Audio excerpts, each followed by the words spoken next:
tardes. Iniciamos hoy desde la Escuela de Abogacía de la Administración Pública Provincial una nueva edición del ciclo Encuentros con la Historia, encuentros en el que distintos especialistas en la materia van a analizar sucesos, personalidades y asuntos jurídicos que resultaron trascendentales para el derecho público y el Estado.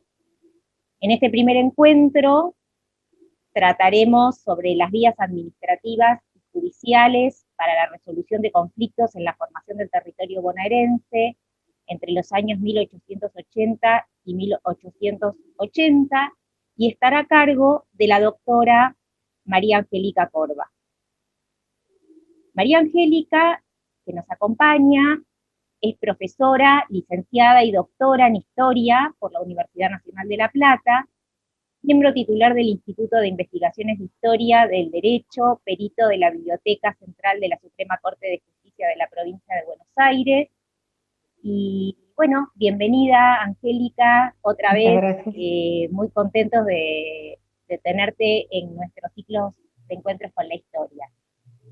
Cuando quieras. Bueno, muchísimas gracias otra vez, Silvia, por la invitación. Muchas gracias al doctor Horacio Bacareza por confiarme otro encuentro con la historia, una idea que desde que empezó a gestarse realmente celebro y que pongo todo lo que yo puedo para que esto sea fructífero para quienes están compartiendo este nuevo encuentro.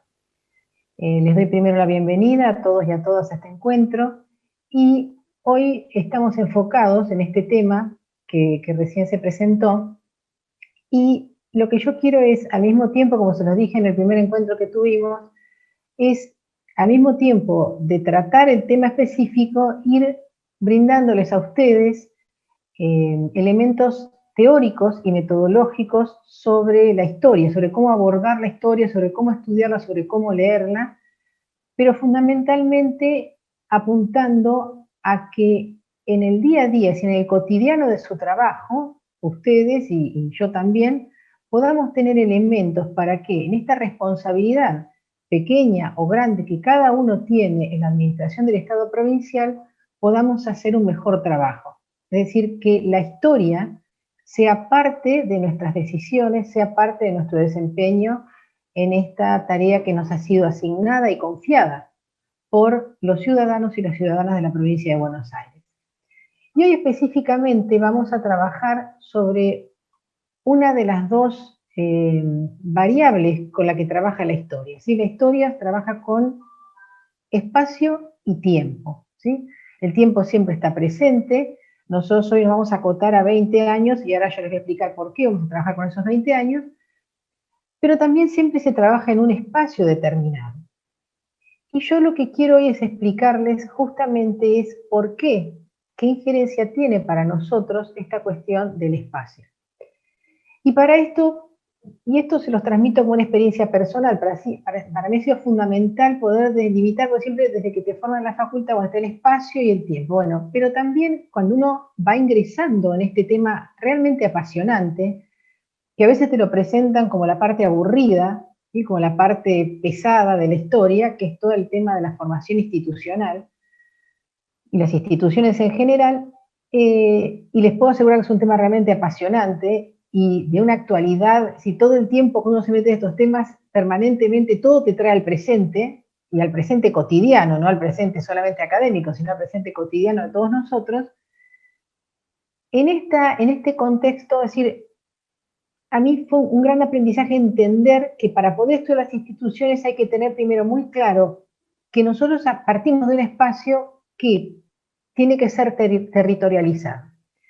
Y para eso es fundamental esta distinción que yo les presento aquí a ustedes entre espacio y territorio. He leído muchísimo sobre esto, hay distintas definiciones, pero creo que esta que yo he tomado de una socióloga, que es Rita Segato, una mujer que ustedes últimamente, a decir, es una mujer muy conocida, muy escuchada, a mí me ayuda, y esto creo que va a ayudarnos a nosotros para introducirnos en el tema de hoy. El espacio es el dominio de lo real, ¿sí? Es una precondición de una realidad existente con la que nosotros nos encontramos, ¿no? Que se pueden hacer, buscarle categorías, buscarle medidas, pero que la imagen que Segato utiliza es lo mismo, intentar ponerle categorías y medidas a un espacio es lo mismo que tirar una red al mar.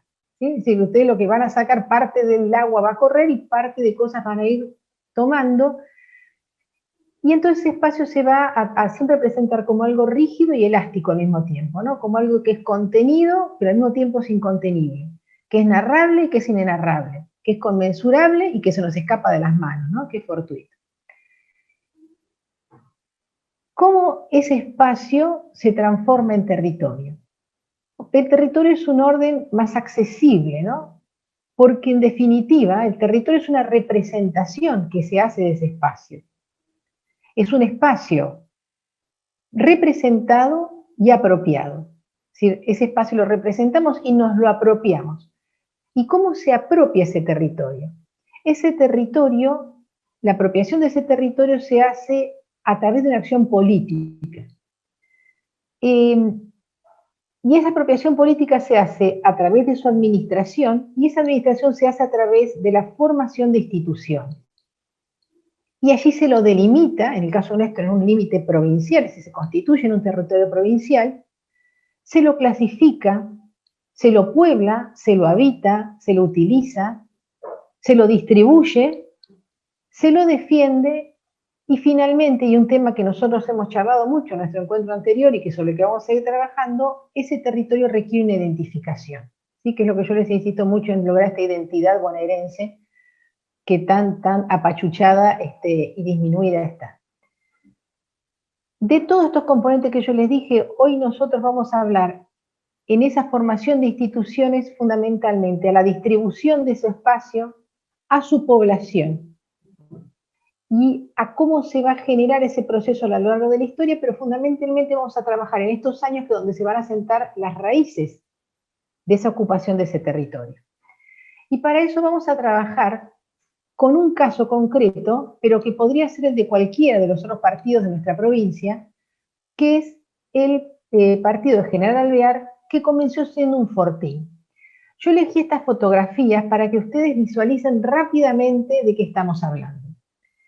Lo que tienen en la pantalla, por un lado, es una imagen, ¿sí? Una representación del Fortín Esperanza, que se va a crear en la década del 50 del siglo XIX, y lo que tienen en la otra imagen es hoy la ciudad de General Alvear, y utilicé la imagen del municipio, ¿sí? Que el logo del municipio de General Alvear, que fíjense cómo enlaza el fortín, que es la raíz, que es la semilla de General Alvear, con lo que hoy es General Alvear.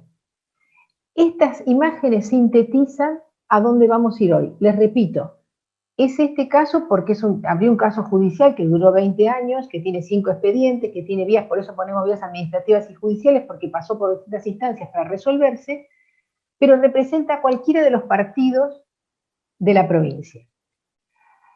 Fíjense ustedes aquí estos mapas, y antes de ir a los mapas, es decir, por eso quiero llevar este caso al resto, o sea, a toda la provincia. ¿Cómo lo llevamos? De la siguiente forma.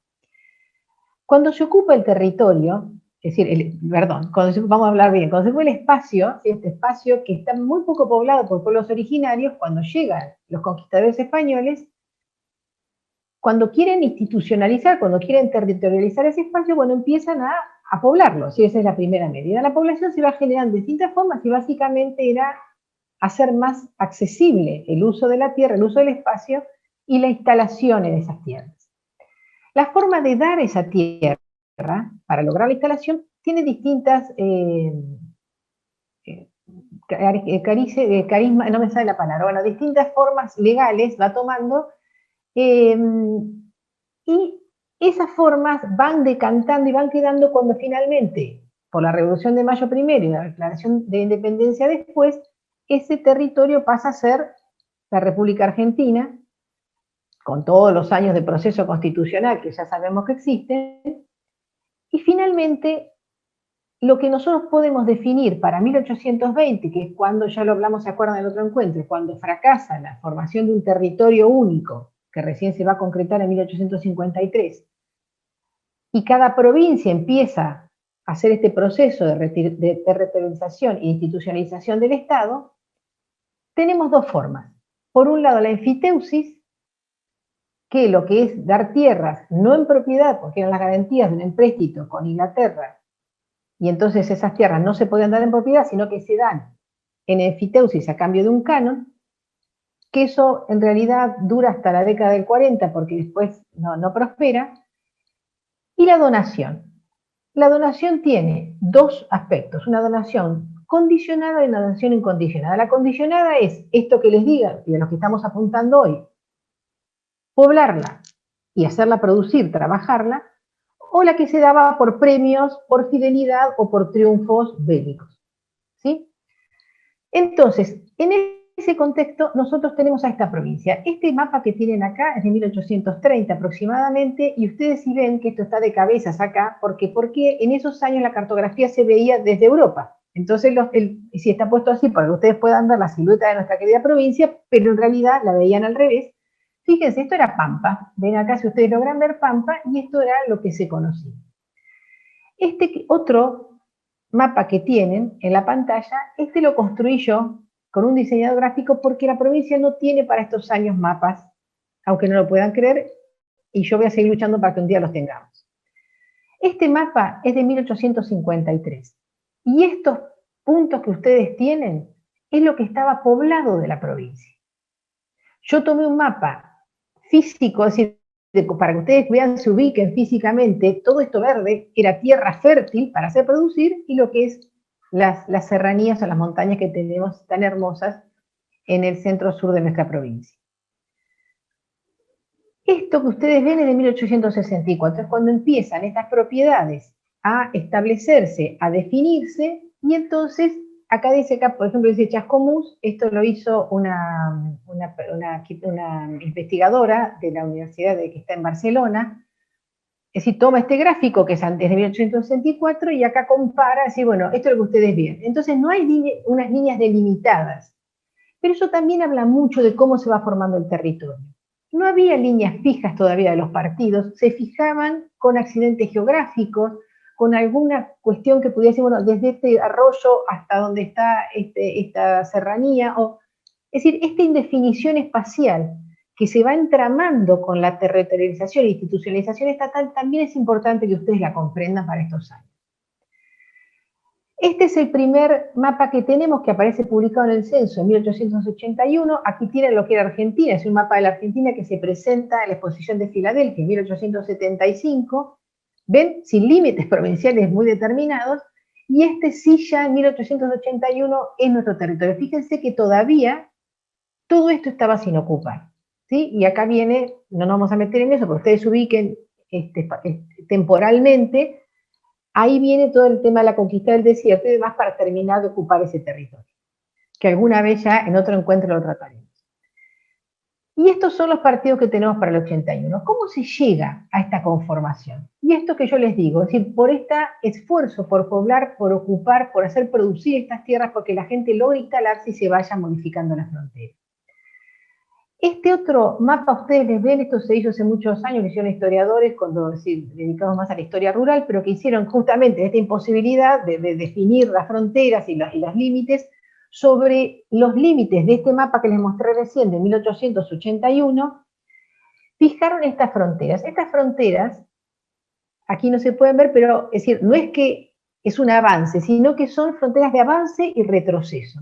La primera frontera natural que tuvo la provincia de Buenos Aires fue lo que se llama el Río Salado. Cuando ustedes han ido por la Ruta 2, todos los han pasado. ¿Sí? Nuestra primera provincia, su límite era eso. No superaba ese límite.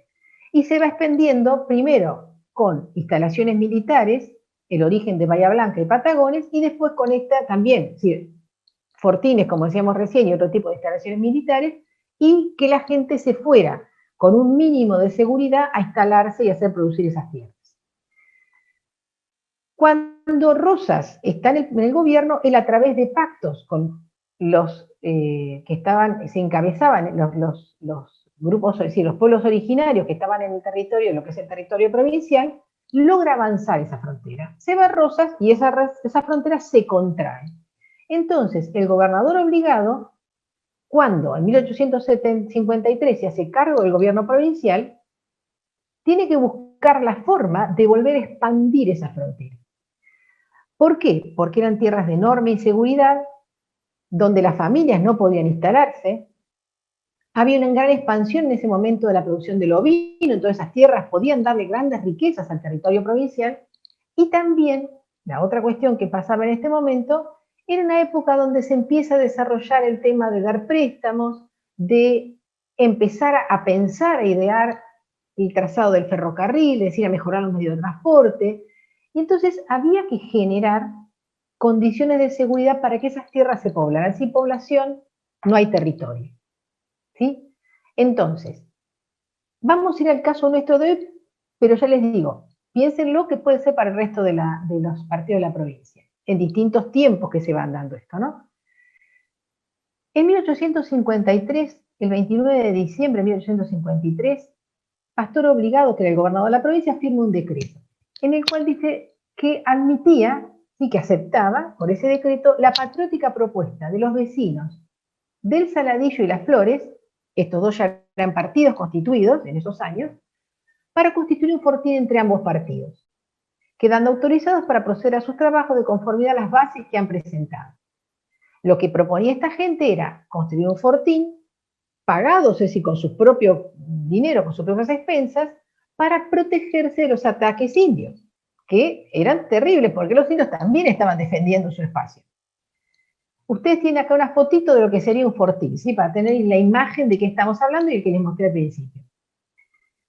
Entonces tenían el apoyo del general Manuel Hornos, que lo había comisionado el gobierno de la provincia, el gobierno nacional, perdón, lo había comisionado para que en el territorio del sur de la provincia y del centro de la provincia fuera tratando de resolver este problema del avance, ¿sí?, de la frontera. Entonces, bueno, idean, ahí está toda la descripción de cómo van a fijarlo. El que participa junto con el juez de paz de Saladillo, que es José Atucha, que es el que comisiona, y con José, es un vecino que se llama José Portugués, que dirige la construcción. Entonces hacen toda una construcción, y si ustedes ven, logran leer, ir viendo este texto, ustedes se van a dar cuenta que básicamente es una cuestión de defensa. Es decir, todo lo que tienen que hacer es, tienen que armarse, tienen que tener un baluarte, tienen que tener un cañón, tienen que tener un foso alrededor de ese fortín para impedir el avance, ¿sí?, de las poblaciones originarias, y tenía una pieza para la comandancia, una cocina, después tenía una cuadra para la guardia, para el cuerpo de guardia, y un cuarto de bandera. Todo era de barro y paja, ¿sí? Sí, yo no quiero que pierdan nunca de vista de qué estamos hablando en estos momentos, ¿no? Y a su vez había un potrero para los caballos y los animales de provisión del fortín, también ese potrero rodeado de una fosa, porque el gran problema de estos años justamente era el cuatrerismo. Y en esto quiero hacer una aclaración, que es un tema también interesantísimo, que a lo mejor algún día trataremos. Este cuatrerismo no era solamente de los pueblos originarios, ¿sí? Es decir, el robo de ganado. Y ese era el gran problema que el gobierno tenía que resolver, porque si no resolvía ese problema, nunca iba a poder hacer una producción ganadera para exportación, como luego se hace, y no iba a poder avanzar la economía y, por ende, la sociedad de la provincia. 2 años después, esto avanza cuando el fortín está instalado, y entonces los vecinos de Saladillo y Las Flores hacen una nueva apuesta, redoblan la apuesta, ¿y qué le piden al gobernador? Le piden formar un pueblo alrededor del fuerte. Ahí le dan intervención, y acá es importante porque esto nos toca directamente a nosotros, es departamento topográfico, el fiscal y el asesor de gobierno. ¿Sí? Estas son las 3 instituciones provinciales que van a entrar y que van a tener injerencia siempre en este proceso de población del territorio. Esto es muy importante. El ingeniero tenía que fijarlo, es decir, con las instrucciones del departamento topográfico, y acá es la pieza fundamental del conflicto que nosotros ahora vamos a pasar a analizar. Las tierras de propiedad particular dentro de las 4 leguas cuadradas de ese ejido, ahora no se preocupen, les voy a explicar lo que es el ejido, lo vamos a ver físicamente para que entiendan mejor. Es decir, de esas 4 leguas cuadradas que se toman para trazar ese ejido, quedaban siempre en propiedad de sus dueños. Es decir, no había una expropiación. ¿sí? Lo que era tierra pública, la tierra privada de ese ejido seguía siendo tierra privada.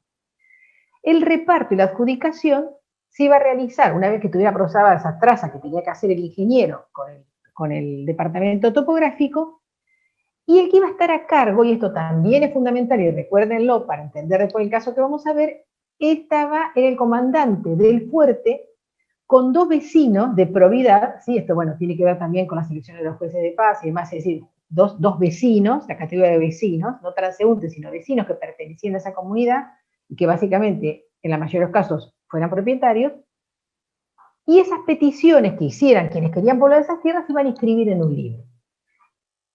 Bien, acá nosotros tenemos este plano donde lo consigo, y acá la riqueza también, que yo les voy tirando temas que vamos a seguir desarrollando, tenemos temas para muchos años, que es de dónde saco yo la información, porque lamentablemente no tenemos muy buenos archivos sobre esto.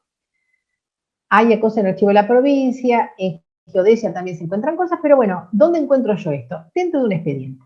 Es decir, a mí el litigio lo que me da es muchísimo material para comprender cómo se va a gestar la población de estas tierras, que, como ustedes saben, quienes estaban a cargo del gobierno, sus contemporáneos, hablaban como un desierto. ¿Sí? ¿Cómo se poblaba este desierto? Bueno, y acá tienen ustedes muy claramente, lo pueden ver. Esto que está acá es el pueblo, y en torno al pueblo se va a hacer el ejido. ¿Qué es el ejido? El ejido tiene, bueno, toda después si ustedes quieren leer más sobre esto, yo ya se lo voy a indicar, y cuando tengamos la oportunidad de charlar juntos, podemos profundizar, pero básicamente yo les pongo esto para que ustedes lo vean claramente. Son todas las tierras que van a estar destinadas al cultivo y a la producción agropecuaria en torno al poblado. Fundamentalmente para la provisión del mismo pueblo, pero también para esta producción en miras a un crecimiento económico y social. Entonces, concretamente, estas cuadrículas que ustedes ven son las parcelas, ya que está la lista, ¿sí?, de las parcelas, que son las que se van a distribuir a estos pobladores que se anotan en ese registro de pedido de las tierras. Condiciones: poblar y hacer producir, ¿sí? Habitar la tierra y ponerla a trabajar. Esto es muy, muy, muy importante para los temas que hoy tenemos nosotros cotidianamente con respecto a estos conflictos que siguen presentes en nuestra sociedad. Bien. Entonces les dicen, muy bien, muchachos, ustedes piden las tierras, se las damos. El que firma el documento es ese comandante, es una autoridad militar, no es un escribano, no es un abogado, no es ninguna de las oficinas que hablamos. El documento que tienen y que presentan en los juicios lo firma el comandante. Las tierras se las daban por un año, ellos tenían que cumplir una serie de requisitos en cantidad de animales, en cantidad de hectáreas plantadas, en cantidad de frutales, y la construcción de una vivienda, rancho, barro y techo de paja. Perfecto. Y esta gente tenía un rastro humano, es decir, existían. Y acá tienen ustedes una lista que yo realicé en base a los datos de sus expedientes de quiénes fueron las 10 personas que entran en este litigio. Fíjense la producción que esta gente logra en los años que lo hacen y cuánto es el aporte en pesos de ese momento, tema que hoy no vamos a tratar tampoco, pero que bueno, imagínense que mejora, afiáncense en esta cantidad de animales y de plantación y de producción agropecuaria que ellos hacían. Y todos ellos se van a presentar en este litigio. El único que va a sobrevivir los 20 años de litigio va a ser Luciano Agüero. Algunos van a abandonar las tierras, otros van a volver en el camino, en fin. Se va generando una cantidad de instancias que, como yo digo, en 20 años es muy, muy largo de resolver. Vamos a continuar nosotros ahora entonces con nuestra exposición. A ver, lo importante en esto. Esta gente le dan esta tierra con la condición de que si la pueblan y la trabajan, van a tener su escritura en un año. Esta gente se pone a trabajar la tierra, se instala, hace todo eso que yo les mostré en ese cuadro recién, ¿y qué sucede con esto? Un día, esa tierra comienza a producir, y realmente de una tierra, como decíamos, desértica, continuamente amenazada por el indio, una tierra peligrosa, ¿sí? De pronto pasa una tierra rica, con un futuro enorme como la gran parte de nuestra provincia hasta el día de hoy, ¿sí? Entonces, aparece de esas tierras que se habían dado como tierras públicas, es decir, tierras que pertenecían al Estado, y el Estado se las daba a estas personas con esas condiciones, y después, si cumplían con las condiciones, se las iban a dar en legítima propiedad a través de una escritura. Hago un paréntesis para los abogados que me escuchen. En estos años hay mucho, es decir, es complejo el tema de la propiedad y hay muchísima investigación a que le interese, después lo puedo derivar a esos trabajos, incluso se está haciendo en la Universidad Católica, hay un grupo de investigación sobre este tema de la propiedad, de la Facultad de Derecho, y el término posesión y propiedad en estos años es muy confuso. Cierro el paréntesis, pero por las dudas, porque a algunos se le iba a presentar la inquietud. Entonces aparece un señor que se llama Luis Goya, que si ustedes vieron en el plano ese que les mostré de la Tierra, había una línea trazada, un triangulito, que tomaba parte de ese ejido, y Luis Goya dice, esas tierras no son públicas, son tierras mías. Y presenta la escritura. Y acá se genera el gran conflicto. Goya se presenta, ¿sí?, ante el gobierno provincial y dice, miren señor, esas tierras no son públicas, son mis tierras, pero yo no quiero obstaculizar el crecimiento, la población y la puesta en producción de nuestro territorio provincial. Entonces les ofrezco una permuta.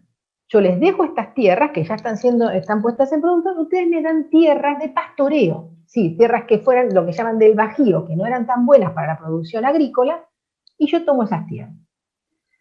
El gobierno, a través de su ministro de gobierno, toma la propuesta, se la pasa al departamento topográfico. El departamento topográfico dice, mire, yo no estoy muy de acuerdo porque en realidad no obsta lo que les... Por eso se lo señalé tanto, que aunque hubiera, es decir, el ejido se podía formar con tierras privadas, conservando, por supuesto, las potestades del propietario.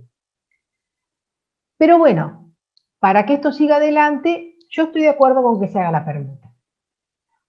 Más o menos en la misma línea responde el fiscal de gobierno, pero el problema es cuando llega el asesor. ¿Quién era el asesor de gobierno? Nada más y nada menos que el gran Carlos Tejedor. Y él dice, de ninguna manera. Porque no tiene por qué el Estado permutar, porque eso era antes, pero hoy eso ya no está vigente. Que el señor propietario haga su reclamo. ¿Cuál es el reclamo que hace el señor propietario? Va a la justicia e inicia una causa judicial. Este es el otro expediente, porque son 5 expedientes. El otro expediente que yo lo encuentro dentro de otro expediente, porque en realidad estos expedientes civiles queda muy poco preservado. ¿Dónde lo encuentro? En la Escribanía Mayor de Gobierno. Dentro del expediente me encuentro el otro expediente. Bueno, con ese otro expediente ahí vuelvo a reconstruir la historia y el asesor de gobierno, con ese dictamen, prendió la mecha. Porque él estaba cumpliendo con su función, que era asesorar al gobierno sobre lo que le correspondía al gobierno hacer o no hacer en este litigio que se había presentado. Y ahí empiezan, como les digo, 20 años que no los vamos a describir ahora porque nos vamos a exceder en el tiempo que tenemos para este encuentro. Lo podemos seguir desarrollando cuando nos podamos encontrar un poco más personalmente, en forma virtual, pero un poco más personalmente, en diálogo, donde podamos juntos dialogar sobre esto. Pero básicamente, ¿qué sucede? Goya le dice a los chacareros, páguenme el arrendamiento. Los chacareros, ¿qué le dicen? No te voy a pagar el arrendamiento porque a mí esta tierra me la dio el gobierno para que yo, si la poblaba y la hacía producir, la iba a escriturar. Y yo la poblé y la hice producir. Tenemos dos partes y para mí lo que yo quiero que tengamos muy presente en esto que les decía al principio, en nuestra función como parte del Estado provincial, es el papel que el Estado tiene que tener en poder resolver estos conflictos. Les digo, han pasado, esto arranca, en realidad el reclamo empieza en 1864, saquen ustedes solo la cuenta de los años que llevamos, y todos estos conflictos siguen existiendo, porque es muy difícil definir estas cuestiones.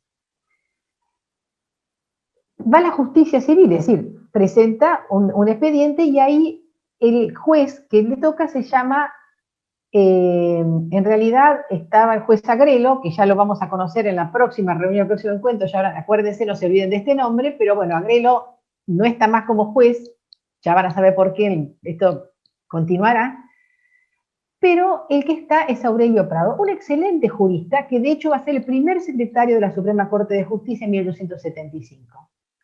¿Qué dice Agrelo? Tiene razón Goya, ¿sí?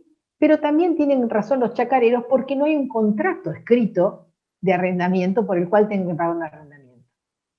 Y ahí tenemos, ya les digo, 20 años de un conflicto riquísimo, donde otra vez el departamento topográfico va a intervenir, el asesor de gobierno va a intervenir, el fiscal va a intervenir, es decir, donde va a haber distintas instancias, que ya les digo, tendríamos que tener horas, si esto hay un trabajo escrito sobre esto, si a alguno le interesa profundizar, pero se muere Goya y el conflicto lo siguen los herederos. Finalmente, en esto también está, que algún día también trataremos, que es cómo va evolucionando las instituciones provinciales, es decir, ya él empieza con un Superior Tribunal de Justicia que se transforma durante el conflicto en Suprema Corte. Este pobre, lo que yo les decía, Agüero, que es el único que sobrevive en la protesta, se presenta a la Suprema Corte pidiendo la resolución de este conflicto, pero ahí sale, si se acuerdan ustedes, de portugués, ¿se acuerdan que es el que empieza a ser el que idea, el que sueña este Fortín Esperanza, ese vecino, le compra las tierras a la sucesión de Goya y se las deja a los chacareros. Y se mantiene, y así ese Fortín Esperanza llega a ser esa foto que les mostré, que soy la hermosa, el hermosísimo partido de General Alvear. Voy a cerrar acá. Hay muchísimas preguntas que seguramente a ustedes se les cruzarán por la cabeza, pero yo hoy quería, porque ¿saben qué pasa? Yo me conozco a mí misma y sé que si me meto en el expediente no terminamos más. Quería brindarle todos estos elementos para que ustedes los puedan ver tranquilos, los piensen, le saquen su propio jugo, hagan sus propios aportes y las preguntas que quieran para que cuando podamos encontrarnos podamos charlar. Muchísimas gracias. María Angélica, muchísimas gracias, muy interesante como los encuentros anteriores, y te invitamos a, bueno, simbólicamente a quedarte un ratito, porque ahora sí nos vamos a encontrar en línea con los participantes de esta actividad, que seguramente tienen muchísimas preguntas para hacerte. Bueno, y en nombre de la Asesoría General de Gobierno te vuelvo a agradecer. Gracias a ustedes. Buenas tardes. Muchas gracias. Muchísimas gracias, Silvia. Un placer como siempre.